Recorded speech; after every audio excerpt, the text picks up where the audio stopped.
দর্শক, ভোটের ফলাফলের পর উচ্ছ্বাস প্রকাশ করেছে বিভিন্ন দলের নেতাকর্মীরা। এ নিয়ে জানাতে আমাদের সঙ্গে যুক্ত হচ্ছেন ভোলা থেকে সহকর্মী ছোটন সাহা ও বান্দরবন থেকে সহকর্মী আবুল বাশার নয়ন।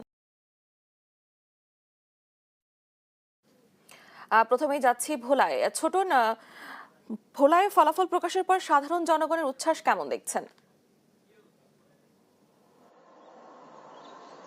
ডানা, আপনি যেমনটি বলছিলেন, ভোটের ফলাফলের পর থেকে কিন্তু জনসাধারণ অনেকটা উচ্ছ্বাসিত। বিশেষ করে যারা দলীয় নেতাকর্মী রয়েছেন প্রার্থীদের, তারা কিন্তু বেশি উচ্ছ্বাসিত এবং তারা কিন্তু গতকালকে আমরা রাতেই দেখেছি যে তারা আনন্দ উচ্ছ্বাসে নেমে পড়েছেন, তাদের প্রার্থীদেরকে ফুলের শুভেচ্ছা জানিয়েছেন এবং মিষ্টি বিতরণেরও কিন্তু হয়েছে। তবে আনুষ্ঠানিকভাবে কিন্তু বিজয় মিছিল কোনো আসনই হয়নি।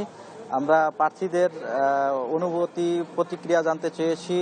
প্রার্থীরা যেমনটি বলছিলেন যে তারা এই বিজয় নিয়ে অনেকটাই সন্তুষ্ট এবং তারা এলাকার উন্নয়নে ভূমিকা রাখবেন এমনটি বলছিলেন এবং একই সাথে তারা বলছিলেন যে নির্বাচনী যে সহিংসতা তারা চান না, তাদের দলীয় নেতাকর্মীদেরকে কিন্তু তারা শান্ত থাকার নির্দেশ কিন্তু তারা দিয়েছেন ফেসবুক বার্তার মাধ্যমে, এমনটি আমরা দেখেছি। তো কালকে গতকাল ভোটের পর থেকে আজ এখন পর্যন্ত এই দুপুর পর্যন্ত কিন্তু কোথাও কিন্তু আমরা কোনো সহিংসতার কোনো খবর পাইনি। অর্থাৎ বলা যায় যে ভোলার যে সার্বিক যে অবস্থা এই মুহূর্তে অনেকটাই স্বাভাবিক রয়েছে এবং মানুষজন কিন্তু অনেকটাই উচ্ছ্বাসিত। এবং আমরা জনসাধারণের সাথে কথা বলেছি, জনসাধারণ আমাদেরকে বলছিলেন যে তাদের কিছু চাওয়া পাওয়া রয়েছে প্রার্থীদের কাছে। বিশেষ করে তারা চাচ্ছেন ভোলা বরিশাল সেতু এবং স্বাস্থ্যসেবার উন্নয়ন কিন্তু তারা চান।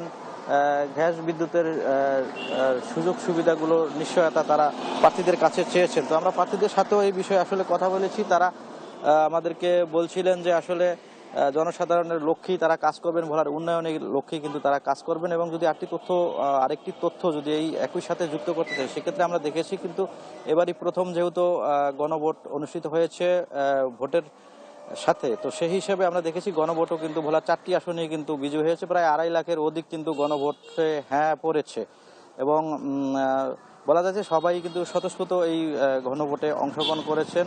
কিছু সংখ্যক না ভোটও পড়েছে। তো আমরা দেখেছি যে বিপুল ভোটে কিন্তু প্রথমবারের মতোই কিন্তু বিজয়ী হয়েছেন ভোলা 4 থেকে নুরুল ইসলাম নয়ন, বিএনপির প্রার্থী, এবং তিনি প্রথমবারের মতো বিজয়ী হয়েছেন। এবং ভোলা 3 আসনে আমরা জেনেছি যে সপ্তমবারের মতো নির্বাচিত হয়েছেন মেজর হাফিজ উদ্দিন, দ্বিতীয়বারের মতো বিজয়ী হয়েছেন হাফিজ ইব্রাহিম এবং দ্বিতীয়বারের মতো বিজয়ী হয়েছেন বিএনপি জোটের প্রার্থী বিজিবির চেয়ারম্যান ব্যারিস্টার আন্দালিব রহমান পার্থ।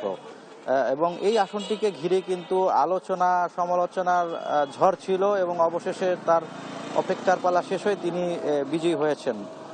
তো এ ছিল আমার কাছে ভোটের পর ফলাফল নিয়ে সর্বশেষ তথ্য। এখন আমরা যুক্ত হব বান্দরবন, সেখানে রয়েছে আমাদের সহকর্মী নয়ন। আপনি সেখানকার ভোটের ফলাফল এবং জনসাধারণের প্রতিক্রিয়া সম্পর্কে বিস্তারিত জানাবেন।